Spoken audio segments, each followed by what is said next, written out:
할렐루야.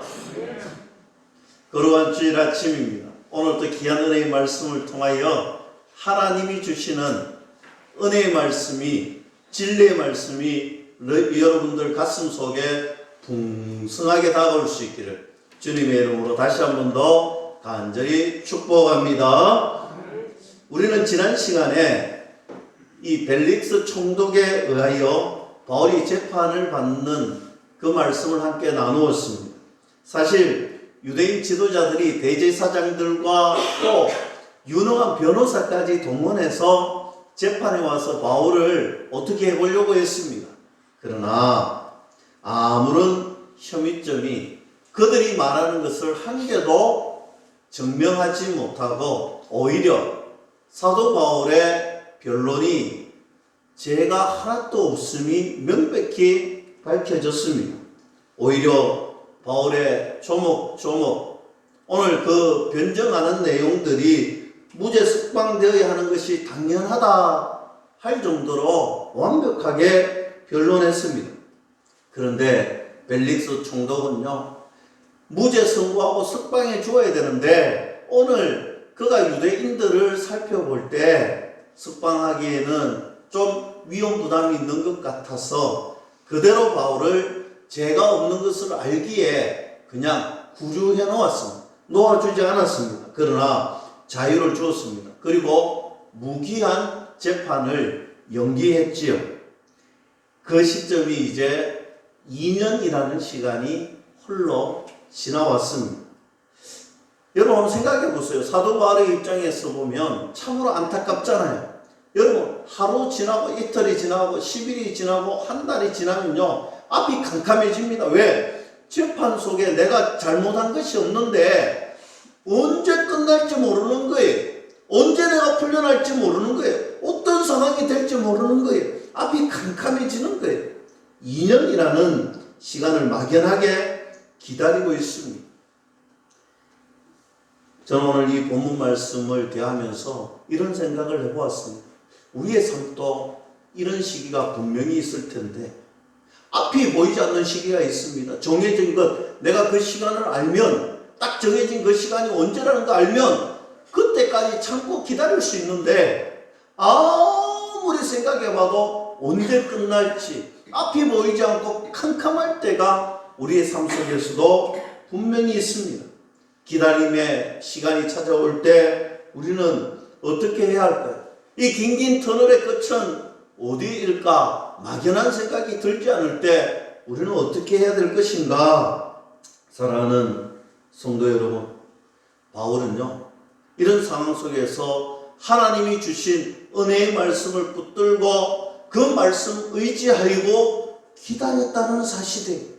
오늘 하나님께서 사도 바울에게 분명한 비전의 말씀을 주셨습니다. 로마에 간다는, 너도 로마를 보아야 하느니라 했습니다. 언젠지는 알 수 없지만, 그 시기가 언젠지는 알 수 없지만 로마에 가는 것은 분명하니 이 시간 끝에는 내가 로마로 갈 것이라는 이 비전의 말씀 한 개 붙들고 그 말씀 의지하고 기다렸던 거예요.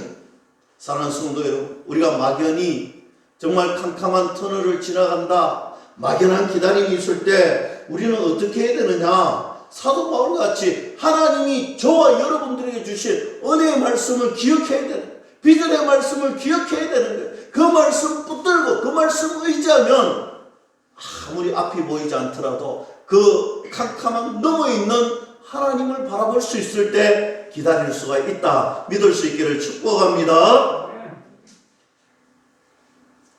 하나님 말씀은 1.1획도 틀리건 잘못된 것이 없습니다. 여러분, 하나님의 말씀은 하나도 이루어지지 않는 것이 없습니다. 그래서 우리에게 주시는 말씀 붙들고 우리의 믿음을 지키면 말씀대로 이루어진다. 기도한 대로 이루어지는 은혜가 있다. 그래서 우리 인생 속에 긴 기다림의 시간이 찾아올 때 우리는 기쁨으로, 감사함으로 하나님의 은혜의 때를 기다릴 수 있어야 된다. 하나님 말씀 붙들고 기도하는 저와 여러분들이 되면 그 긴 터널 끝을 보게 될 것입니다. 한국 사람들은 참 급한 성격을 가지고 있어요. 오죽하면 한국 사람들이 가장 많이 쓰는 단어가 빨리빨리라는 단어래. 여러분, 우리가 얼마나 빨리빨리라는 단어를 많이 씁니까? 식당에 가도요, 뭔가 뭐 먹을 때 이야기를 하지 않습니다. 얼마나 빨리 먹는지. 특별히 뭐 맛있는 고기 같은, 소고기 같은 것을요, 이렇게 구워 먹을 때 보면요, 핏기가 착 들었으면요, 내리넘치고 먹잖아요. 뿐만 아니라 좀 두꺼운 고기를 구울 때는요, 고기를 빨리 익으라고 젓가락으로 고기를 꾹 누지르는 그런 모습을 볼 때가 많습니다. 저도 아파트 22층에 사는데 간혹 엘리베이터를 타보면요, 성격 급한 분들은요 다 드러납니다. 타자마자 닫힌 버튼을 한 번도 아니고 닫힐 때까지 누르는 게 두두두두두두 누르는데, 아, 그렇구나. 한국 사람들의 특징은 저렇게 빨리빨리 하는구나. 그래, 여러분 명심하세요. 우리가 기다려야 할 때가 있습니다. 반드시 시간이 지나야 할 때가 있습니다. 너무 조급해하면 안 된다는 거지. 때가 될 때 그 기다림의 끝에 이루어진다라는 사실입니다. 여러분, 한번 시한폭탄이라는 것을 한번 생각해 보세요. 시한폭탄의 타이밍을 1시간을 맞추었습니다. 그럼 그 폭탄은 분명히 1시간 후에 터지는 거예요. 우리가 그 폭탄 앞에 가서 10분이 지났다고 왜 안 터지라고 조급할 필요가 없어요. 20분, 30분이 지났는데 이 폭탄이 고장이 났느냐, 그런 생각 가질 필요가 없어요. 정확하게 1시간이 되면 그 폭탄은 터지게 되어 있습니다. 마찬가지입니다. 하나님의 은혜의 때, 하나님의 정확한 타이밍은요, 하나님께서 그 때가 되면 이루어진다는 사실입니다. 하나님께서 우리에게 고난을 주시고 역경을 주시고 때로는 긴 터널을, 어둠 같은 터널을 주실 때가 있습니다. 그러나 분명한 것은 믿음의 자녀들에게는 이 고난 넘어 역경 넘어에 하나님이 행하실 아름다운 풍성한 열매가 있다 믿을 수 있기를 축복합니다.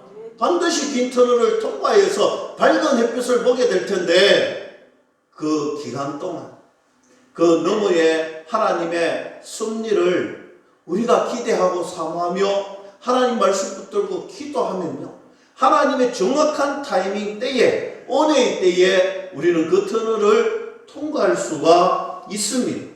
그래서 우리가 버틸 때 믿음으로 버티셔야 돼요. 사모함으로 버티셔야 되는 거예요.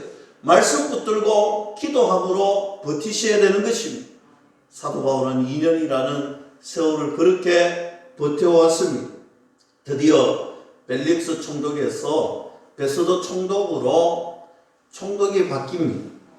여러분, 벨릭스는요 사실 성질이 포악하고 참으로 급하고 참으로 좀 포악한 사람이었습니다.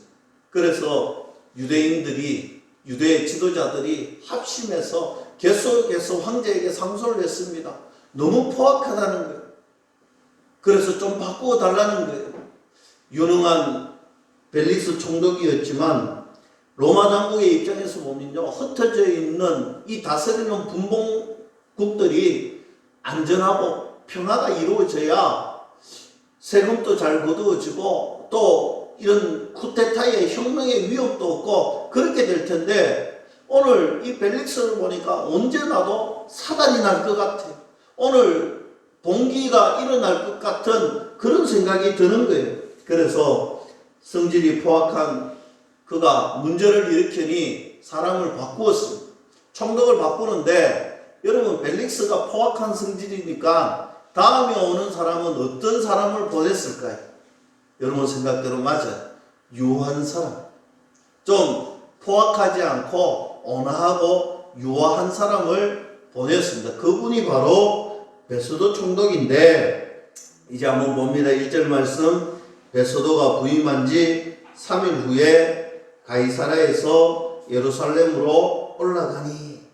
여러분, 베소도가 이제 부임하자마자, 원래 베소도가 총독으로 부임하면 우리도 그렇잖아요. 인수 과정이 있고 인계 과정이 있고 뭔가 이렇게 여기가 어떤 곳인지 상황을 파악하고 뭐 좀 그렇게 해야 되는데, 마음은 유한 사람인데 이 사람의 성격은 왜 이리도 급한지 그가 부임한 지 3일 만에 예루살렘으로 이스라엘 땅으로 올라가는 거예요.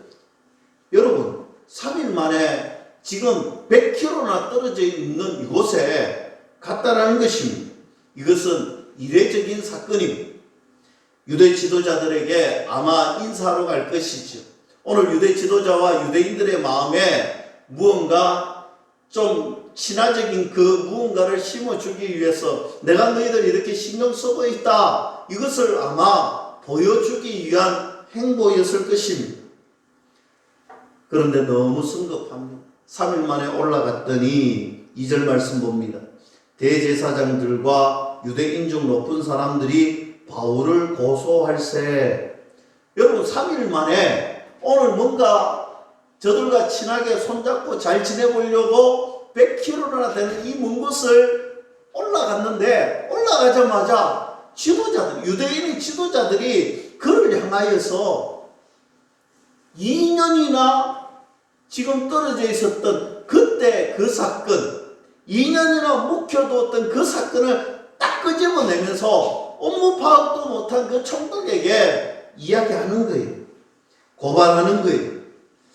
참 이들은 징글맞잖아요. 얼마나 바울에 대한 악심이 또 악한 생각이 가득했으면 2년이나 지나서 오늘 첫 대면하는 그 총독에게 그것을 꼭 끄집어내어서 고발을 할까?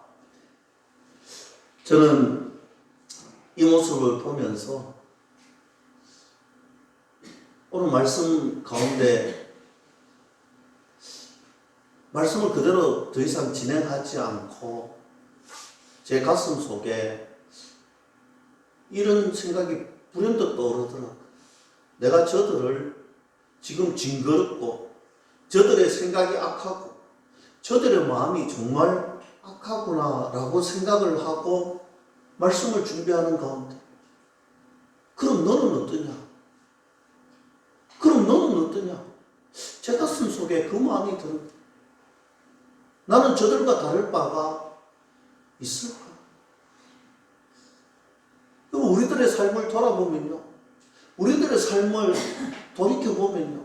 우리도 이처럼 징글맞을 때가 많더라는 거죠. 내 생각이 악할 때가 많더라는 거지.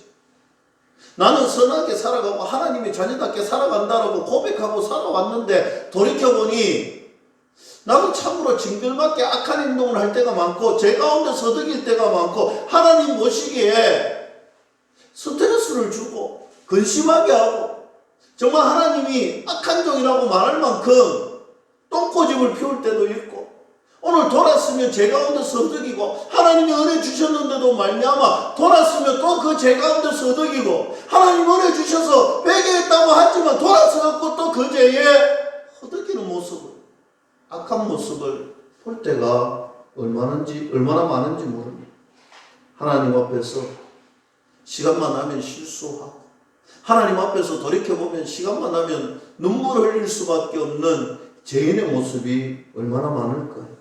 안 하겠다고 주님 앞에 눈물로 용서를 구했는데 끄집어내어놓고 보니 또 하고 있더라는 거죠. 나는 이거 절대로 하지 않겠다라고 눈물로 회개하고 하나님의 은혜를 구했는데 돌아서 보니 또 그 자리에 있을 때가 얼마나 많습니까? 이것이 저의 모습이다. 저는 말씀을 준비하면서 하나님 앞에 얼마나 눈물로 회개하며 기도했는지 모르겠어요. 하나님 용서해 주세요. 하나님 우리의 삶을 돌이켜볼 때 우리의 모습이 이렇게 연약하고 우리의 모습이 이렇게 부족하고 우리가 이런 존재입니다. 용서해 주세요. 하나님 앞에 회개하지 않고는 말씀을 준비할 수가 없겠더라. 여러분 출애굽 당시에 40년 동안 하나님께서 만나로 먹여주시고 의복이 하지 않게 하시고 구름기둥 불기둥으로 그들에게 지켜 보호해 주셨는데 그들은 돌았으면 하나님 앞에 불평불만을 합니다. 돌았으면 그 노예 때의 애굽을 좋았다라고 징글맞게 이야기하면서 돌아가자라고 이야기합니다.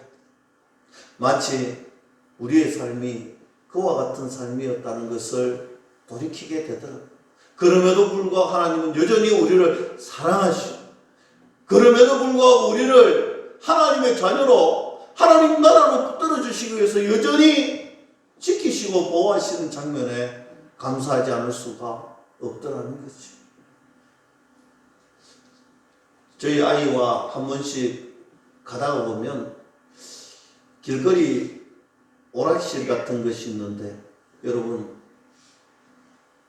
뭐라고 하죠? 이렇게 두더지가 이렇게 올라오면 두더지를 때려잡는 거 있지 않습니까?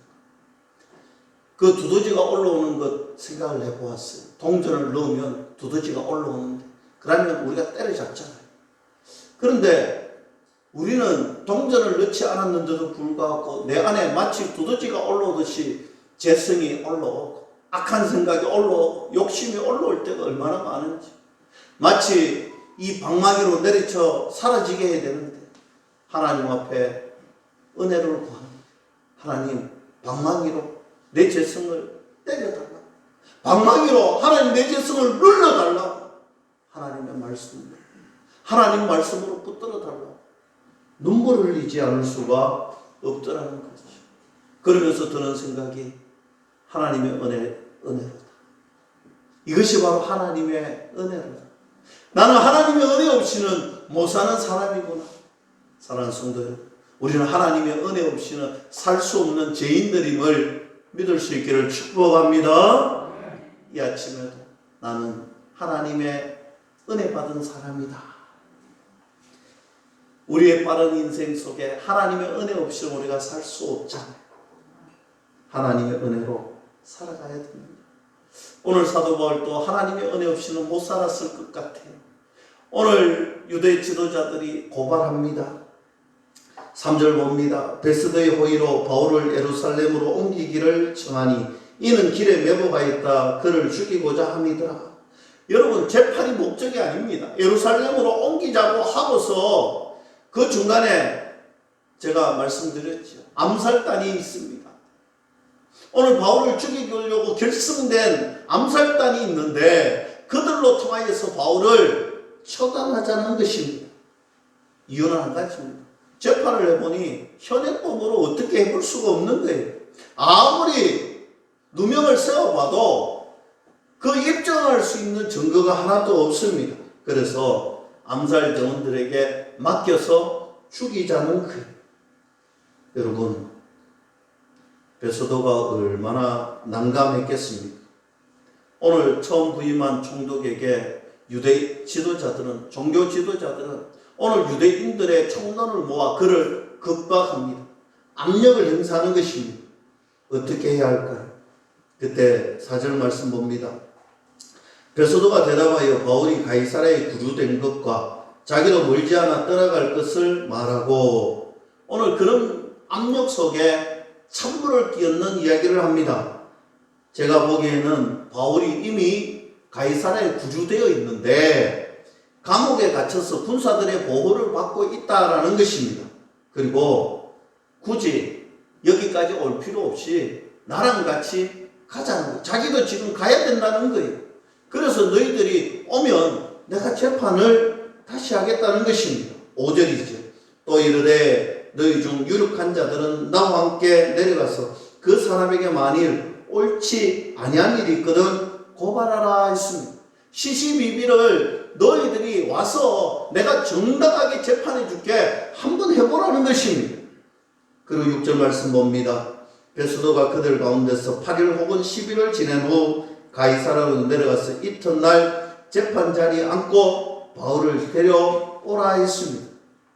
오늘 많은 제사장들과 유대인들 지도자들을 데리고 이제 올라왔습니다. 그런데 여러분, 눈에 확 띄는 장면이 있죠. 이튿날 재판을 했다.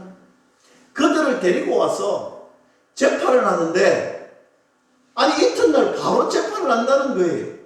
이것은 급해도 너무 급한 거잖아요. 원래 재판은 이래 하지 않습니다. 그런데 오늘 총독이 볼 때 이 종교 지도자들의 특심과 열심이 너무 부담이 되는 거예요. 오늘 말하니까 이까지 찾아와서 오늘 사람들이 오늘 뭔가 또 봉기를 할 것 같은 그런 조짐이 보이는 거예요. 그래서 급하게 재판을 열었습니다. 7절에 유대 지도자들이 바울을 고발합니다. 중대한 사건에 대해서 고발을 하는데 여러분 말씀 보세요. 능히 증거를 대지 못한지라. 할렐루야. 여러분 고발을 하고 2년을 기다려가지고 다시 올라와서 고발을 하는데 그들이 고발하는 것에 대해서 증거를 대지 못하는 것. 거짓이라는 것입니다. 8절에 바울이 변명하여 이르되 유대인의 율법이나 성전이나 가이사에게나 내가 도무지 죄를 범하지 아니하였다 했습니다. 오늘 너희들이 증거하지 못하는 이것에 대해서 내가 아니다는 것은 나는 증명할게. 조목 이야기하는데 첫째는 성전에 대해서 너희들 내가 다 변명한 거 또 변명하는 거예요. 나는 이렇게 확실한 증거가 있는데 너희들 누명 씌우지 말라는 거예요. 두 번째로 율법에 대해서 이야기하는데 나는 하나님 말씀 잘 지켰다는 거예요. 안 지킨 거 이야기해봐요. 할 말이 없는 거예요. 그리고 끝으로 가이사 황제에게 나는 지은 죄가 없다. 나는 로마 시민이다. 그런데 내가 무슨 죄가 있느냐? 할 말이 없는 거예요. 여러분 이쯤 되면 무죄 석방해 주는 것이 당연하잖아요. 아무런 죄가 없다는 거예요. 나는 무죄라는 거예요. 9절 말씀 봅니다. 베서도가 유대인의 마음을 얻고자 하여 바울들은 묻되 너가 예루살렘에 올라가서 이 사건에 대하여 내 앞에서 신문을 받으려느냐. 여러분 말도 되지 않습니다. 석방해줘야 되는데 무죄해줘야 되는데 분명히 드러났는데 오늘 총독이 하는 말이 야 다시 한 번 더 재판하자.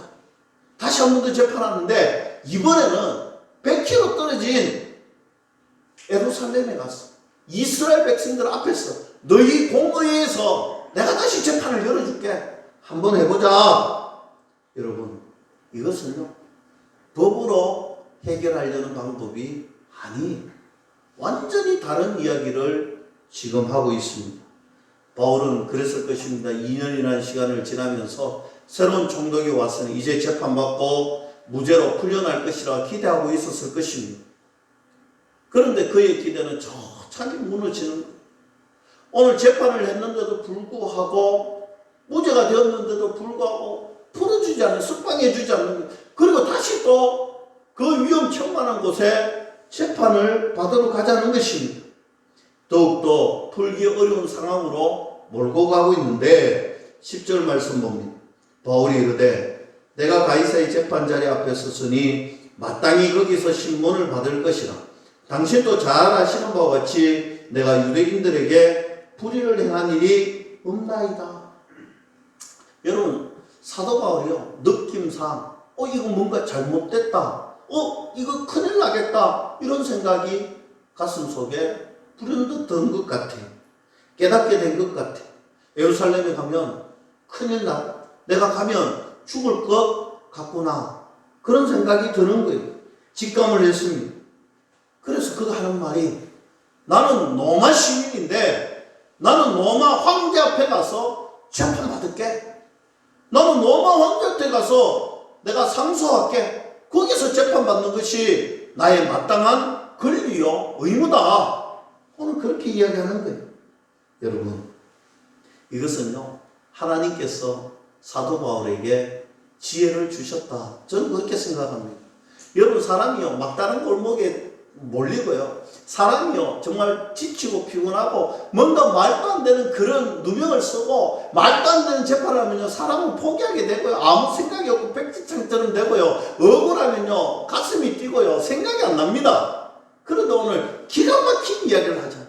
이것은요 하나님께서 오늘 사도 바울에게 지혜를 주셨다는 것입니다.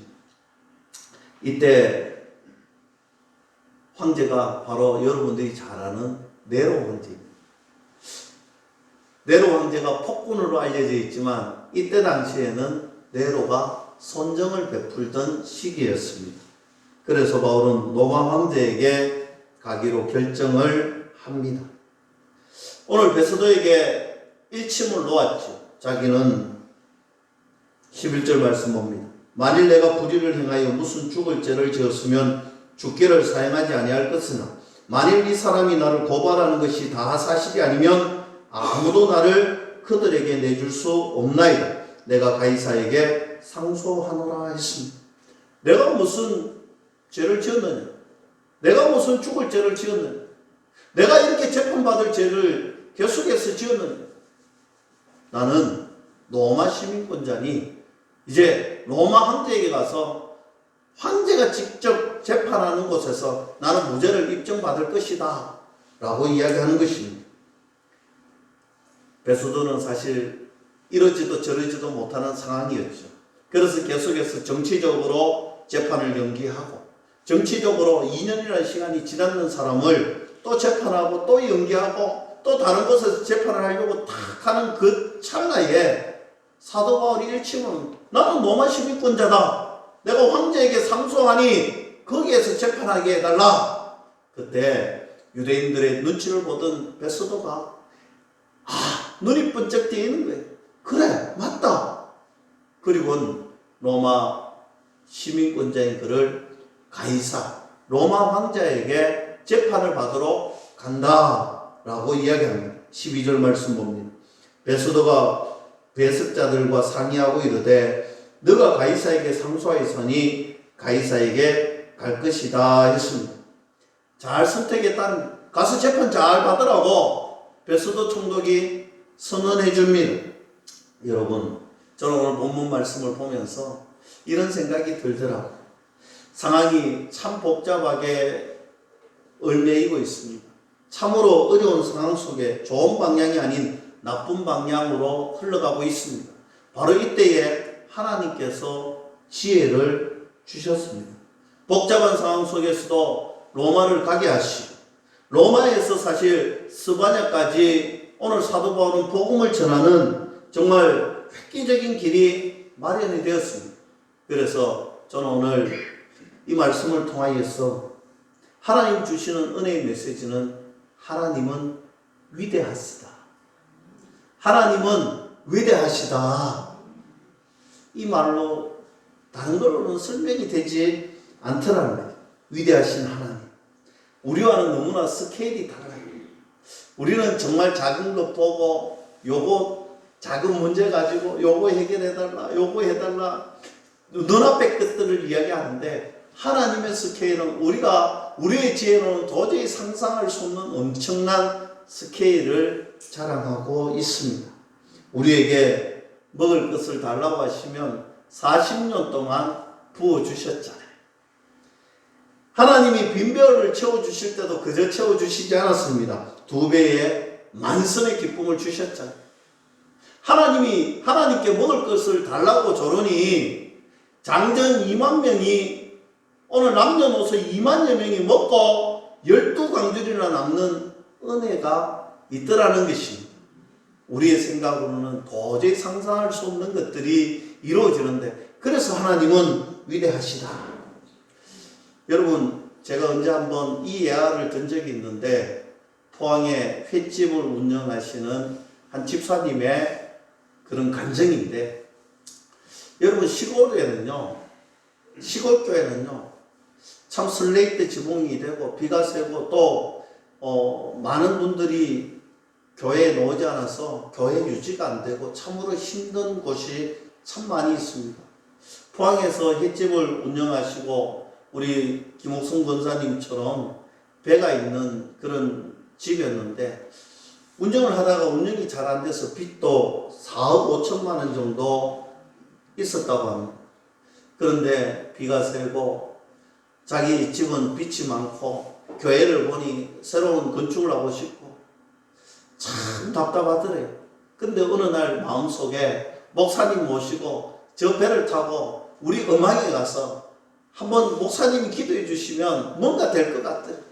그래서 목사님 태우고 자기 음악이 펼쳐져 있는 그곳에 가서 목사님 안수기도 해달라고 했대요. 목사님이 그곳에 가서 안수기도를 했대요. 하나님 부어주시옵소서.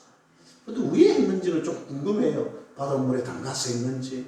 어쨌든 그렇게 기도하고 돌아왔는데 여러분 그분이 간증하기를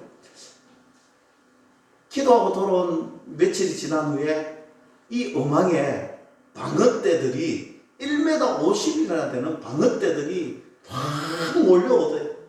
여러분 사실 어망은요, 집사님의 어망이 여기에 있다면 양쪽에 다른 선주들의 어망이 있었대요. 이 양쪽에 어망이 있었는데 이 보통은 중간 어망으로 잘 안 들어온대요. 그 방어떼들이. 보통 이 어망이 한 1m 정도 되는데 1m 50 정도 되는 큰 방어떼들이 이 어망에 들어가려면요, 여러분 상식적으로 보면 방법이 한 개밖에 없대요. 다른 쪽으로 가지 않고 이 중간으로 일렬로 줄을 써가지고 쫙 들어와야 그 어망에 들어갈 수 있대요. 여러분 이게 이해가 되나요? 있을 수 있는 일일까요? 그런데 중요한 것은요, 2,500마리나 그 방어떼들이 집사님 어망에 들어왔다는 거예요. 그래서 5억 6천만 원을 벌었답니다. 그래서 아까 빚을 다 갚고 이제 교회를 건축해야 되겠다고 건축을 시작합니다. 그런데 한 달 뒤에 또 놀라운 일이 생겼어요. 집사님 어망에 밍크 고래가 5m 정도 되는 밍크 고래가 탁 걸려 있는데 이 고래가 잠을 자고 있더래. 그래서 이 고래를, 잠자는 고래를 배를 가지고 살살 달래서 이렇게 데리고 왔대. 왜냐하면 이 고래가 깨면요, 이 5m 넘으면요, 한번 출국하면요, 작은 배들은 뒤집어지거든요. 그런데 하나님의 은혜로 잡아왔대요. 안 깨어났대요. 근데 이 고래가 보통 1억 한 몇천 하는데 비시즌이라고 한 5천만 원 정도에 얼른 팔고 교회를 건축했대. 근데 건축하는 도중에 또 보니까 뭔가 좀 모자라더래. 그래서 또 기도했는데 여러분 희한하게도 열흘 동안 그 어망에만 오징어 떼들이 10일 동안 잡히더래요. 그래서 한 방에 교회를 건축했다는 간증을 하더라는 거죠. 하나님은 참으로 위대하십니다. 우리의 생각과 우리의 지혜로 되는 것이 아니더라는 사실입니다. 제가 여러분 새해를 시작하면서 여러분 가정에 이 문구 적으라는 것 꼭 읽어보시라는 기억나십니까? 여호와의 손이 짧으랴. 여러분 여호와의 손은 짧지 않습니다. 우리 여호와 하나님의 손은 위대한 손입니다. 위대하신 하나님을 믿고 우리가 따라가면 된다. 믿을 수 있기를 축복합니다. 그리고 오늘 본문 말씀을 통하여서 주시는 하나님의 은혜의 말씀은 합력해서 선을 이루신다는 것입니다. 복잡하게 상황이 꼬여져 있지만 결국 하나님께서 선으로 이루어 주셨다는 것입니다. 하나님께서 저 로마에 이어서 스바냐까지 복음의 획기적인 길을 열어주셨다는 사실입니다. 우리가 말씀을 대할 때 사실 오해되는 장면들이 참 오해하고 있는 것들이 많습니다. 요셉을 보면 예를 들어서 팔려가고 종로도 타고 또 보디발의 아내에게 또 그런 것을 당하고 또 감옥에 갇히고, 우리 하나님은 저렇게 보디발 아내를 이용해서 요셉을 저 형들을 저 악한 마음을 이용해서 여러분 우리 하나님 그래 째째한 하나님 아니에요. 오해하시면 안 돼. 하나님은 항상 하나님 방법은 항상 선하신 방법입니다. 우리 인간의 마음이 악하고 우리 인간의 생각이 악하고 우리가 악한 것이지 하나님은 이 악한 것도 선하게 바꾸시는 은혜가 있다. 여러분 요셉을요 그렇게 안 하고 그냥 총리 대신으로 세울 수 있는 능력이 하나님께 있습니다. 그러나 이 땅을 살아갈 때 하나님께서 합력해서 선을 이루신다는 이 말은요 두 단어가 합쳐졌는데 함께 일하다예요. 아무리 악한 것들이 있고 악한 영이 있어도 하나님의 함께 하시면, 함께 하나님이 일하여 주시면 항상 하나님의 방법은 선하고 아름다운 방법으로 열매를 맺는다. 저는 이 말이 얼마나 감동이 되는지 몰라요. 왜냐하면 우리는 실수투성이잖아요. 우리는 문제투성이잖아요. 우리는요, 항상 옳다라고 할 수 없잖아요. 우리는 죄 가운데 있고, 우리 인생은 항상 실패할 수밖에 없는데, 그런 하나님께서 우리와 함께 협력하시면 선을 이룬다는 거예요. 나는 부족하고, 나는 연약하고, 나는 죄 가운데 있지만, 나는 모자라지만, 함께 하시는, 동행하시는 하나님을 통하여서 우리의 일들이 선하게 바꾸시는 은혜가 있다. 믿을 수 있기를 축복합니다. 그래서 희망이 있는 것입니다. 아프리카에 코로디 부아르라는 나라가 있는데, 이 나라는 가나 옆에 있는 나라인데요. 해양에 정말 드넓은 백사장이 펼쳐져 있는데, 여러분 우리 바닷가에 비 온 뒤 한번 보면 막 어지러운 것들이 많잖아요. 쓰레기들이 많잖아요. 그런데 이 해안에는요, 드넓은 해안가 전부 쓰레기 더미로 덮여져 있습니다. 전 세계 쓰레기들을 모아놓은 것 같이 해변에 넓어져 있습니다. 이 쓰레기 더미에 얼마나 골치 아픈 골칫덩어리인 쓰레기 더미에 아스티디드 쿠아메라는 사람이 이 쓰레기장에 찾아와서 버려진 슬리퍼를 다 모아서 이 슬리퍼를 가지고 가서 작품을 만듭니다.